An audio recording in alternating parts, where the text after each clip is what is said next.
Hi everyone, welcome to Learn Anytime. Today we are going to discuss about water. आज हम पानी के बारे में पढ़ने जा रहे हैं. Water is a resource. Water is a vital renewable natural resource. As we all know, हम सबको पता है कि पानी बहुत इम्पॉर्टेंट है सबकी लाइफ में और पानी बहुत इम्पॉर्टेंट नेचुरल रिसोर्स है, नेचुरल रिन्यूएबल रिसोर्स है. रिन्यूएबल का मतलब है कि ये दोबारा हमें मिल सकता है. 3/4 of the earth surface is covered with water. जो हमारी ज़मीन की सरफेस है, जो हमारी ज़मीन है, इसमें इतना पोर्शन जो है वो लैंड का है और बाकी सारा जो है इसमें पानी ही पानी है. इसीलिए इसको जो है वो वाटर प्लैनेट भी कहा जाता है या ब्लू प्लैनेट भी कहा जाता है. It was in the primitive ocean that life begin almost 3.5 billion years back. Even today, the ocean covers 2/3 of the Earth's surface and support a rich variety of plants and animal life. Science के मुताबिक अगर बात की जाए तो science के मुताबिक life की शुरुआत लगभग 3.5 बिलियन ईयर पहले ओशन में हुई थी और आज भी ओशन बहुत सारे प्लांट्स एंड एनिमल्स की वैरायटी को सपोर्ट करता है. The ocean water is however saline and not fit for human consumption. लेकिन जो ओशन का पानी है ना वो बहुत खारा है. खारा क्यों है? क्योंकि इसमें नमक है और ये ह्यूमन कंजप्शन के लिए फिट नहीं है. इंसान इसे इस्तेमाल नहीं कर सकते हैं. Fresh water account for only 2.7%. हमारे पास जितना भी ये पानी देखने को मिल रहा है इसमें सिर्फ जो है वो 2.7 यानी कि इतना सा पोर्शन जो है 2.7% जो है इसे ही हम इस्तेमाल कर सकते हैं. लेकिन इस 2.7% में भी 70% पानी जो है वो हमारे पास अवेलेबल नहीं है, वो इनएसेसेबल है. वो 70% वाटर इनएसेसेबल क्यों है? क्योंकि ये पानी पाया जाता है या तो ग्लेशियर्स की फॉर्म में, अंटार्कटिका में, ग्रीनलैंड में, पहाड़ी इलाकों में. तो जिस वजह से उन जगहों पे जाना इजी नहीं है, उन जगहों से पानी को लाना आसान नहीं है. इसीलिए हम मानते हैं कि इस 2.7% में 70% पानी जो है वो हमारे पास इनएसेसेबल है और सिर्फ 1% पानी ही हमारे पास फ्रेश वाटर के तौर पे अवेलेबल है जिसे इंसान यूज कर सकते हैं. और ये 1% पानी जो है हमें कहाँ से मिलता है? ग्राउंड वाटर से मिलता है, सरफेस वाटर से मिलता है, हमें रिवर से, लैक से मिलता है और जो हमारे एटमॉस्फेयर में वाटर वेपर्स की फॉर्म में होता है उससे मिलता है. Fresh water is therefore the most precious substance on earth. Water can neither be added nor subtracted from the earth. इसलिए फ्रेश वाटर को बहुत इंपॉर्टेंट सब्सटेंस कहा जाता है क्योंकि हमारे पास फ्रेश वाटर सिर्फ 1% है. इसलिए ये बहुत कीमती है, मतलब गोल्ड से भी ज़्यादा कीमती है. लोगों को आज लगता है कि अगर कोई चीज़ कीमती है दुनिया में तो वो गोल्ड है. जी नहीं, गोल्ड नहीं बल्कि फ्रेश वाटर हमारे लिए सबसे प्रीशियस सब्सटेंस है जिसके बगैर हम जिंदा नहीं रह सकते हैं. Water can neither be added not subtracted. पानी को जो है ना तो हम इंक्रीज कर सकते हैं ना ही डिक्रीज कर सकते हैं. इसका जो टोटल वॉल्यूम है वो कांस्टेंट रहता है यानी कि सेम रहता है. सिर्फ पानी का जो मूवमेंट है वो चेंज होता रहता है, ओशन से एयर में, एयर से लैंड पर और फिर वापस. इस पूरे प्रोसेस को कहा जाता है वाटर साइकिल. इस वाटर साइकिल में 3 इंपॉर्टेंट स्टेप है. पहला है evaporation, second one is precipitation and then run off. अब इसको हम एक फिगर से समझेंगे. वाटर साइकिल आपने पहले भी पढ़ा हुआ होगा. सपोज ये यहाँ पे सूरज है, ये यहाँ पे रिवर और लेक से, इस सूरज की रोशनी की वजह से इस लेक में जो पानी है, सारा पानी तो हीट अप नहीं होता है लेकिन ऊपर ऊपर ही जब बहुत ज्यादा रेजेस पड़ती है तो पानी गर्म हो जाता है. हीट की वजह से जो है वो वेपर्स बन जाते हैं और वो वेपर्स जो है वो उड़ के ऊपर आसमान में चले जाते हैं. अब ये इवापोरेशन हो गया. फिर प्रेसिपिटेशन, यही वेपर ऊपर जाके जो है वो क्लाउड्स बनाते हैं और इन क्लाउड्स में होता है पानी. या तो ये क्लाउड्स 2 फॉर्म में गिरती है या in the form of precipitation यानी कि रेन की फॉर्म में, बारिश की फॉर्म में, या सनो की फॉर्म में ये नीचे वापस आ जाते हैं. इवापोरेट होके वेपर्स बन के ऊपर आसमान में चले गए, फिर क्लाउड्स जो है वो भारी हो गए और फिर वही पानी जो है वो बारिश की फॉर्म में नीचे आ गया. तो रन ऑफ का मतलब होता है पानी जो है वो वापस आ जाता है. तो इस पूरे प्रोसेस को कहा जाता है वाटर साइकिल कि ये पानी जो है वो यहीं से स्टार्ट हुआ, यहीं से पहले वेपर बन के ऊपर चला गया, फिर जब बादल बन गए, बादल जो है बहुत भारी हो गए, फिर यही पानी जो है वो बारिश की फॉर्म में या स्नो की फॉर्म में जो है वो वापस नीचे गिर गया।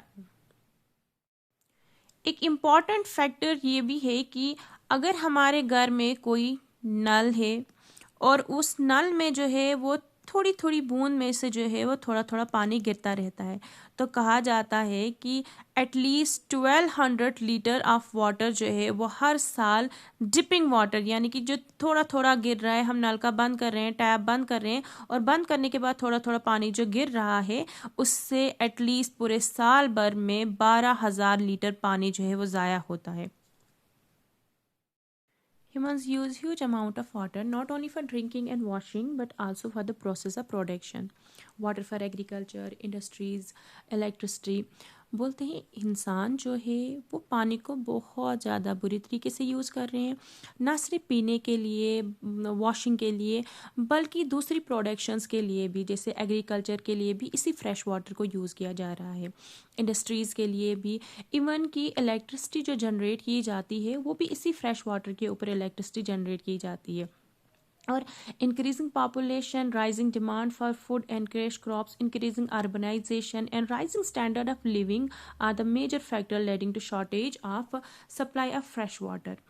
जो बढ़ती हुई आबादी है, बढ़ती हुई आबादी के साथ उनकी डिमांड्स भी बढ़ रही है, अर्बनाइजेशन बढ़ रहा है, लोगों का रहने का स्टैंडर्ड जो है वो चेंज हो रहा है, उस वजह से जो है वो जो फ्रेश वाटर का सप्लाई है वो कम हो रहा है, क्योंकि लोगों की डिमांड्स बढ़ रही है और फ्रेश वाटर की सप्लाई या इस वजह से भी कम हो रही है कि वाटर पोल्यूशन हो रहा है, या फिर कहीं कहीं जगहों पे जो छोटे छोटे स्प्रिंग्स थे, झरने थे, वो सूख चुके हैं।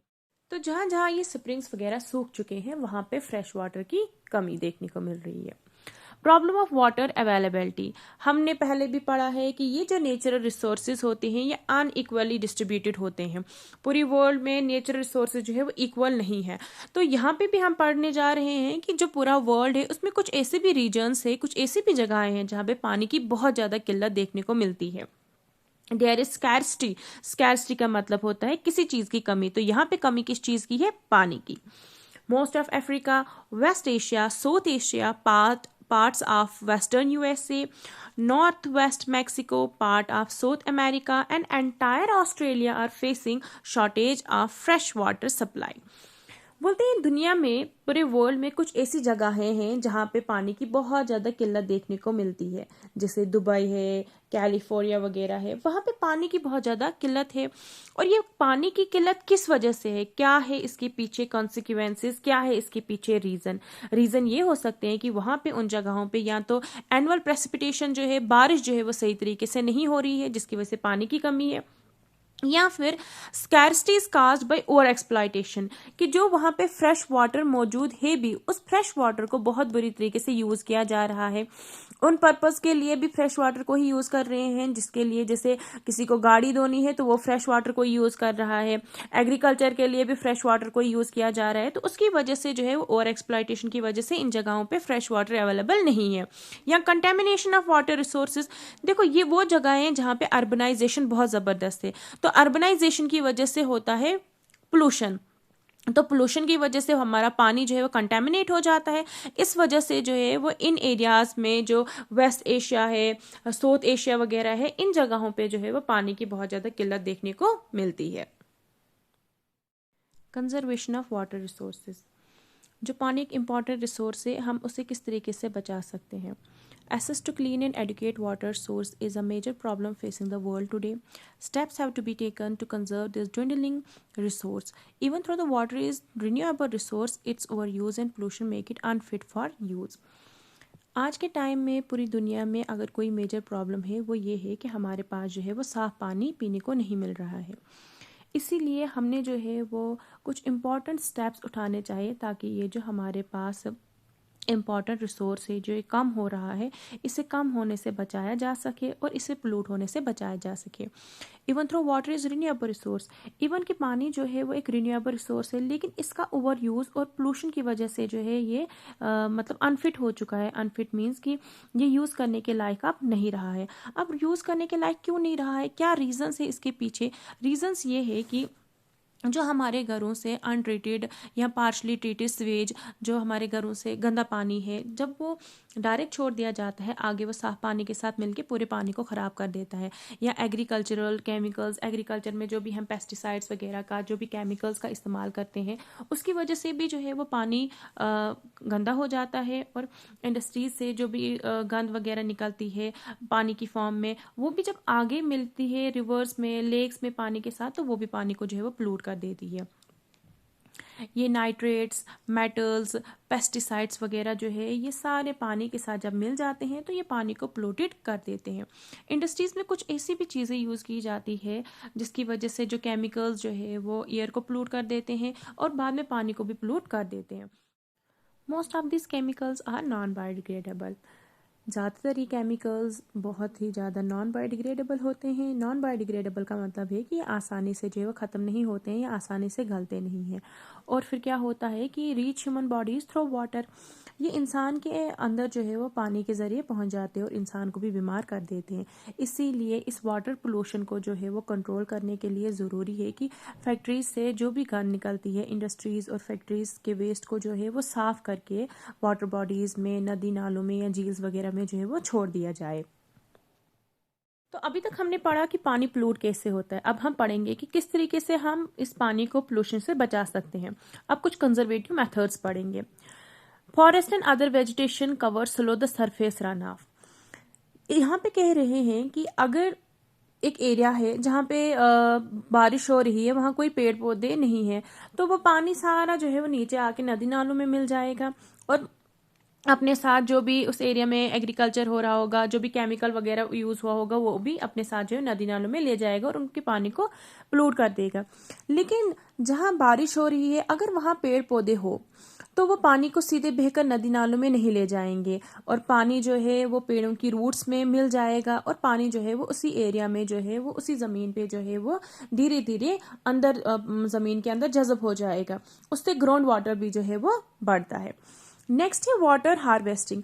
जब बारिश वगैरह होती है ना, तो अपने घरों के वाटर हार्वेस्टिंग का एक बहुत अच्छा तरीका ये भी है कि जैसे ये अगर घर है, अगर बारिश हो रही है तो हमने क्या करना है, यहाँ पे एक कोई भी पाइप्स वगैरह फिट कर देनी है, यहाँ पे एक ड्रम वगैरह रख सकते हैं, तो सारा पानी जो है वो यहाँ से आके यहाँ पे जमा हो जाएगा और इसी पानी को बाद में हम जो है वो एग्रीकल्चर पर्पस के लिए इस्तेमाल कर सकते हैं। तो रेन वाटर हार्वेस्टिंग एक बहुत ही उम्दा और बहुत ही बेहतरीन तरीका है।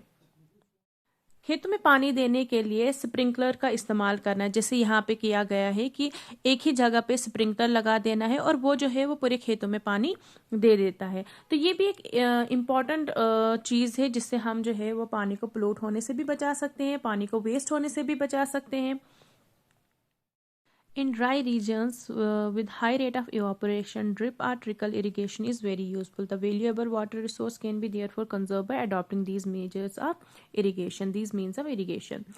बोलते हैं जहाँ पे गर्मी ज़्यादा होती है और पानी जल्दी सूख जाता है, वहाँ पे ड्रिप इरिगेशन बहुत ज़्यादा सही काम में आती है।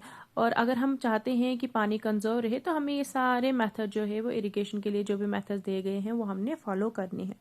अब क्वेश्चन आता है हमारे पास कि ड्रिप या फिर ट्रिकल इरिगेशन किसे कहते हैं। ड्रिप या फिर ट्रिकल इरिगेशन का मतलब होता है, जिसे ड्रिप का मतलब भी होता है कि बूंद बूंद जैसे पानी गिरना, ठीक है, drop by drop. For example drop by drop. Drop by drop का मतलब ये है कि जिन जगह जो गर्म इलाके हैं जहाँ पे इवापोरेशन जो है वो तेज़ी से होती है, वहाँ पे क्या करना है कि जहाँ पे भी जो पेड़ वगैरह है, तो पेड़ की जड़ के पास ही जो है वो या तो कोई पाइप वगैरह या फिर कोई छोटे ट्यूब्स वगैरह जो है उनमें सुराख रखना है और पानी जो है वहाँ से सिर्फ बूंद बूंद जो है वो थोड़ा थोड़ा गिरता रहेगा नीचे, और थोड़ा थोड़ा जब नीचे टपकता रहेगा तो वो सीधे जो है वो पेड़ की जड़ पे पड़ेगा। तो सीधे ही पेड़ की जड़ पे जब पड़ेगा तो वो अंदर चला जाएगा, एब्जॉर्ब हो जाएगा। इवापोरेशन का प्रोसेस जो है वो इसमें स्लो हो जाएगा और पानी जो है वो उस जगह पे जल्दी जल्दी सूखेगा भी नहीं। इसी को कहा जाता है ड्रिप भी और ट्रिकल इरिगेशन भी, दोनों का मीन सेम ही है। So that was all about water as a resource, how water get contaminated and how we can conserve water. See you in the next video, but before that, don't forget to like, share and subscribe.